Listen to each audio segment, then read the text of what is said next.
कॉलेजची विद्यार्थिनी प्रांजली सतीश लोणारे, शाळा शिवराव विद्यालय घाटला की माझा विषय भारताची लोकशाही किती परिपक्व किती अधुरी। आदरणीय अध्यक्ष महोदय, मान्यवर परीक्षक, आदरणीय शिक्षक वृंद आणि माझ्या प्रिय मित्रांनो, आज मी तुमच्या समोर उभी आहे स्तुती करण्यासाठी नाही आणि केवळ टीका करण्यासाठीही नाही। आज मी तुमच्या समोर उभी आहे भारताच्या लोकशाहीकडे आरशात पाहण्यासाठी। कारण प्रश्न साधा नाही, तो थेट मनाला भिडणारा आहे। भारताची लोकशाही खरंच परिपक्व आहे का, की अजूनही ती अधुरीच आहे? मित्रांनो, लोकशाही म्हणजे फक्त मतदान नाही, लोकशाही म्हणजे जनतेचा आवाज, जनतेचा सहभाग आणि जनतेची जबाबदारी। आज भारतात सगळ्यात मोठ्या प्रमाणावर निवडणुका होतात, कोट्यवधी लोक मतदान करतात, हा परिपक्वतेचा मोठा पुरावा आहे। पण मतदानानंतर काय? लोकशाही हे फक्त मतदानाच्याच दिवशी जिवंत असते का, की उरलेल्या दिवसातही श्वास घेत असते? मित्रांनो, आपली लोकशाही इतकी मजबूत आहे की ते सत्तेवर प्रश्न विचारू शकते, न्यायालय अनेकदा सरकारला थांबवतात, माध्यमे आवाज उठवतात, सामान्य नागरिक रस्त्यावर उतरतात, हे लोकशाहीचे सामर्थ्य आहे। पण दुसरीकडे माध्यमांची विश्वसनीयता प्रश्नात येत आहे। प्रश्न विचारणारा अनेकदा संशयाने पाहिले जाते, आवाज दडपण्याचे प्रकारही घडतात। म्हणजेच लोकशाही परिपक्व आहे पण पूर्णपणे सुरक्षित नाही। मित्रांनो, आज लोकशाही पुढील सगळ्यात मोठे आव्हान म्हणजे ध्रुवीकरण। जात, धर्म, भाषा या आधारावर समाज विभागला जातो। मत मिळवण्यासाठी भावनांचा उपयोग केला जातो। चारोळी आठवा, मतासाठी भावना भडकतात, माणुसकी मात्र शांत बसते। परिपक्व लोकशाही भावनांवर नाही तर विचारांवर चालते। पण वास्तव्य असं आहे की आपण अनेकदा विचारांपेक्षा ओळखीवर मतदान करतो, येथेच लोकशाही अधुरी ठरते। मित्रांनो, सोशल मीडिया हा लोकशाहीचा नवा मंच बनला आहे। प्रत्येकाकडे व्यासपीठ आहे, हा लोकशाहीचा विजय आहे।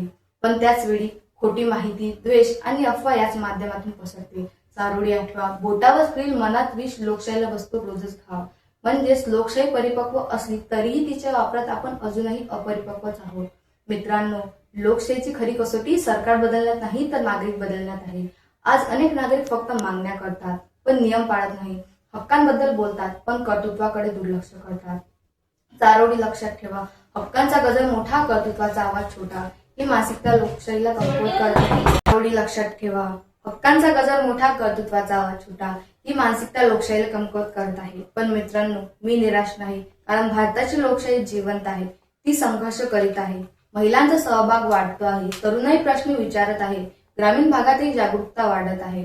पण जोपर्यंत शिक्षण, समाज संधी, सामान्य न्याय सर्वांपर्यंत पोहोचत नाही तोपर्यंत लोकशाही अधुरीच ठरणार। मित्रांनो, लोकशाहीची परिपक्वता फक्त संविधानाच्या तरतुदींवर चालत नाही तर ती चालते नागरिकांच्या वर्तनांवर। आज आपल्याला मतदानाचा हक्क मिळालेला आहे, पण आपण मतदान करताना विचार करतो का, की फक्त चेहरा, घोषणा आणि भावना यांच्या आधारावर मतदान करतो? मित्रांनो, जर मत निर्णयावर आधारित नसेल तर लोकशाही प्रक्रियेत असूनही आपण लोकशाहीच्या आत्म्यातून दूर जातो। लोकशाहीची परिपक्वता तेव्हाच ठरते जेव्हा नागरिक प्रश्न विचारतो, तो प्रश्न द्वेषाने नाही तर विवेकाने विचारतो। आज अनेक नागरिक फक्त मागण्या करतात पण नियम पाळत नाही। मित्रांनो, लोकशाहीला या दोन्ही गोष्टी घातक आहे आणि लोकशाहीला हवा असतो जागरूक, संतुलित आणि निर्भीक नागरिक। आज आपण मोठ्या गर्वाने म्हणतो की भारत हा जगातील सर्वात मोठा लोकशाही देश आहे, हे खरं आहे, पण प्रश्न असा आहे की जगातील सर्वात मोठे आपण नागरिक आहोत का लोकशाही? मित्रांनो, आज अनेक नागरिक फक्त कायद्यांची मागणी करतात पण नियम पाळायला चालत नाही। मित्रांनो, लोकशाही हे संसदेत चालत नाही तर ती प्रत्येकाच्या घरात, रस्त्यावर आणि शाळेत चालते। मित्रांनो, लोकशाही हे संसदेत चालत नाही तर ती रस्त्यावर, शाळेत आणि घरात चालते। घरात संवाद नसेल, मतभेद सहन केला जात नसेल तर समाजात लोकशाही कशी रुजणार? शाळेत प्रश्न विचारणाऱ्या विद्यार्थ्याला घाबरलं जात असेल तर उद्याचा निर्भीक नागरिक कसा बनणार? मित्रांनो, लोकशाही म्हणजे फक्त मतदान नाही। आज आपण अनेक ग्रामीण भागात पाहतो की तेथे साधे सुधे दवाखाने, शाळा, रस्ते पण नाही। दवाखाने आहेत पण दवाखान्यामध्ये डॉक्टर नाही, शिक्षक आहे पण शाळेत शिक्षक नाही, शाळा आहे पण शाळेत शिक्षक नाही, रस्ते आहे पण अपघाताची मात्रा जास्त आहे। मित्रांनो, लोकशाही म्हणजे फक्त मतदान नाही, लोकशाही म्हणजे जनतेचा आवाज, जनतेचा सहभाग आणि जनतेची जबाबदारी। आज भारतात सगळ्यात मोठ्या प्रमाणावर निवडणुका होतात, कोट्यवधी लोक मतदान करतात, हा परिपक्वतेचा मोठा पुरावा आहे। शेवटी एवढंच सांगू इच्छिते की भारताची लोकशाही परिपक्वही आहे आणि अधुरीही आहे। परिपक्व कारण ती टिकली आहे, अधुरी कारण ती पूर्ण सुधारू शकते आणि ती जिम्मेदारी फक्त सरकारची नव्हे तर ती आपल्या प्रत्येकाची आहे।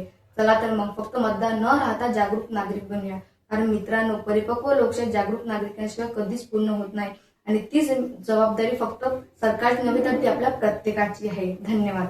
प्रेक्षक हो, तुम्हाला आमच्या स्पर्धकाचा व्हिडिओ नक्कीच आवडला असेल. आता या स्पर्धकाला जिंकवून देण्यासाठी तुम्ही सुद्धा मदत करू शकता. या स्पर्धकाचा व्हिडिओ लाईक करून, तसेच स्पर्धकाला प्रेरित करण्यासाठी त्या व्हिडिओवर कमेंट करून आणि हो, जास्तीत जास्त लोकांपर्यंत हा व्हिडिओ शेअर करून. प्रबोधन बहुउद्देशीय संस्था ही महाराष्ट्रातील कानाकोपऱ्यात विविध सामाजिक आणि शैक्षणिक उपक्रम घेत असते. ही स्पर्धा सुद्धा या उपक्रमाचा एक भाग आहे आणि हो, या परिवाराचा तुम्ही एक हिस्सा पण होऊ शकता. प्रबोधन मधील विविध उपक्रमांचे अपडेट मिळवण्यासाठी या चॅनलला नक्कीच सबस्क्राईब करा. आणि हो, हा व्हिडिओ शेवटपर्यंत पाहिल्याबद्दल आपल्या सर्वांचे मनपूर्वक आभार.